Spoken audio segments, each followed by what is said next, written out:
Seto.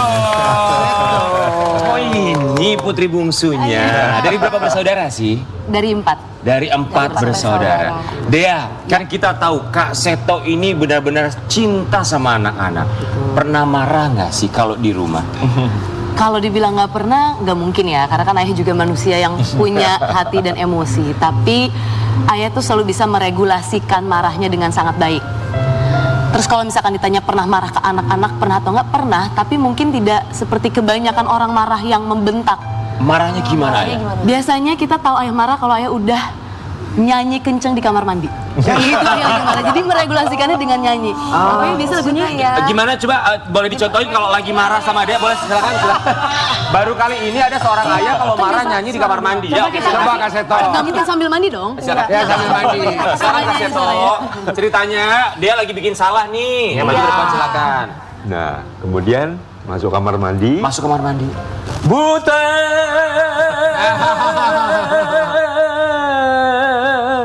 di pengungsian doa mangu haledea. Approve nggak nih penyanyi? Jadi plong jadinya. Bahkan dengan suaranya sahabat kami aja bagusan suara Kak Seto loh. Ya siapa? Mr. Glowing, Mr. Glowing, Mr. Glowing. Bagus suaranya. Bagus, kita bercanda kan, kita bercanda. Mr. Glowing, udah bagus suaranya kok udah di suhu. Tapi itu marahnya begitu. Iya. Itu mah bukan marah, atuh. Apa? Ah, itu mah kalau kita... Itu mah nyanyi, bagus Nyanyi banget. aja. Jadi melampiaskan emosinya pakai lagu. Iya, betul. Coba sekali-sekali lagunya Hanoman Obong. Pasti Kak Seto, coba sekali-sekali bakar dong. lagunya Gudang Gula Jaya. Nanti di kamar mandi kayak gitu ya Kak Seto. Iya, kita penasaran deh. Kak Seto ini kan terlihat lemah lembut, baik hati Kalem. sekali. Kayaknya Iya, nggak pernah marah. Seperti yang kamu bilang, marahnya cuma nyanyi di kamar mandi. Memang di depan kamera tuh dan di kehidupan sehari-harinya seperti ini aslinya. Tidak dong. Oh tidak? Tidak. Tidaknya gimana? Tidak dong. 2 kali? Tidak dong. Tidak. Jadi aslinya gimana ya? Jadi ayah tuh sangat iseng dan usil aslinya. Bisa dibilang gila lah kalau di rumah.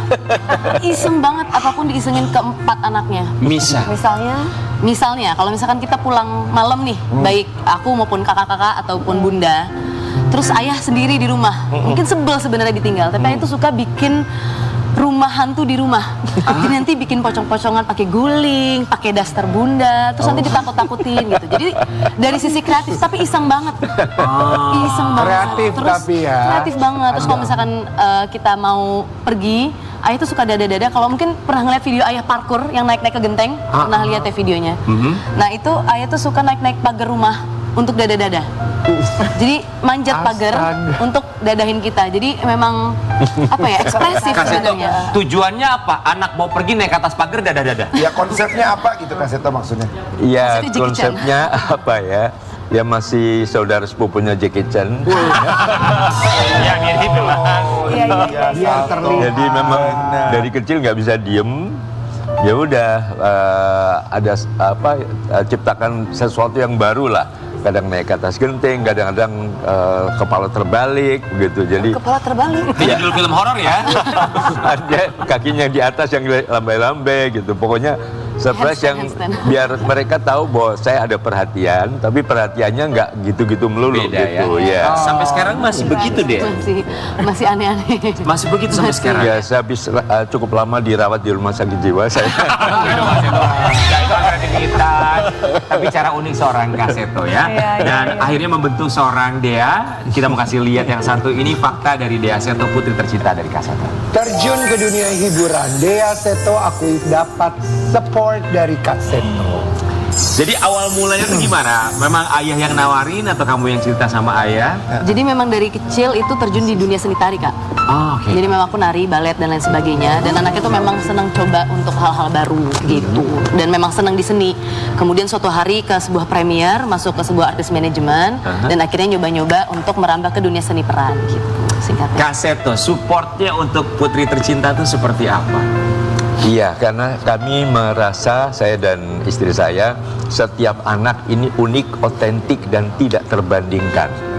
Jadi jangan sampai mereka nanti nyanyi Wongkong ini kok dibanding-banding. Kak Seto nyanyi, lagi marah ya. Kalau bapaknya kayak gini terus nyanyi tuh kita, kalau Adem, anak-anak yang kayak kita tuh pasti langsung jadi yang mau nakal nggak jadi ya. Iya. Oh, jadi dicari tahu bakatnya masing-masing karena masing-masing berbeda ya? Iya, iya. Oke. Jadi apapun juga didukung. Jadi jangan sampai bukan zamannya lagi kamu harus jadi ini, harus jadi ini gitu. Nggak pernah melarang? Biarkanlah mereka tumbuh dan berkembang sesuai dengan minat, bakat, potensinya, Ya. tapi kemudian juga mendapatkan pengarahan, intinya menjadi yang positif, yang terbaik dan tidak menyimpang dari ajaran agama dan sebagainya. Termasuk dengan penampilannya. Kita mau kasih lihat penampilan dia yang satu ini juga dapat approval dari Kak Seto. Iya. Kapan banget Kak Dea? Kapan ini? Tidak ada rambut. Kapan itu Kak? Tapi ini gayanya sih lucu banget sih. Itu 2015 pada saat syuting film Pinky Promise memang itu menceritakan tentang survivor atau pejuang kanker payudara. Karena kebetulan dulu almarhumah tante meninggal karena berjuang dengan kanker payudara. Menurut aku ini bentuk dedikasi juga untuk para pejuang. Nah sebenarnya ayah ini yang paling berat ketika tahu rambut aku botak. Kamu izin atau langsung dibotakin? Semana? Izin Sebelum pasti dibotakin. izin. Jadi setiap film tuh pasti izin kita kasih tahu sinopsisnya ke orang tuaku gitu, ayah bunda. Mungkin pada saat waktu itu kayak approve aja. Pas udah ngeliat tuh kayak, ya ampun deh, kamu tumbuhnya berapa lama? Itu tetap ada pasti. Karena sebelumnya kan rambutku dicat tuh, ganti-ganti warna. Ayah ini yang sering milihin warna rambut. Oh wow. Pada saat ya, dan suka nemenin juga di salon. Nemenin di salon. Nemenin di salon. Oh, jadi Kak Seto ini stylist kali ya? Stylist, hair stylist gue. Kan lebih rapi. Warna rambut aku sama kayak Karen ya, kita dibilang mirip Apa Karen. lu kok tiba-tiba ke gini? Warna blau Bisa aja. langsung gitu ya, anaknya jauh banget sih kamu tiba-tiba ke sini. Ini luar biasa, ternyata ini fakta yang baru kita temukan. Kak Seto suka nemenin anaknya kalau nyalon, ngecat rambut. Padahal ngecat rambut kan nggak sebentar ya. Dan bukan nyalon pilkada ya. Oh beda, nyalon. Pergi ke salon. Kak Seto aku suka. Dea, kita mau kasih lihat yang satu ini. Ini pertanyaan buat Dea nantinya, dan juga Kak Seto boleh kasih tahu sama kita kalau cari calon menantu idaman seperti apa. Kita mau lihat ya. Dea Seto lebih suka punya pacar seumuran. Kenapa? Nggak tahu, ini siapa yang bilang? Itu tuh yang baju hitam. Jadi artikel ini nggak benar, nggak benar. Nggak benar, kalau aku tuh sebenarnya lebih nyari pasangan lihat ke shio-nya. Oh, Sio. Tikus tanah. Kamu Tikus Sio tanah. apa? Aku macan. Kamu macan. Tikus tanah. Carinya yang Tikus tanah. kenapa harus tikus Atau tanah? tikus logam. Selera aja, Kak. Selera. Betul. Dewi juga nyarinya tikus got tapi.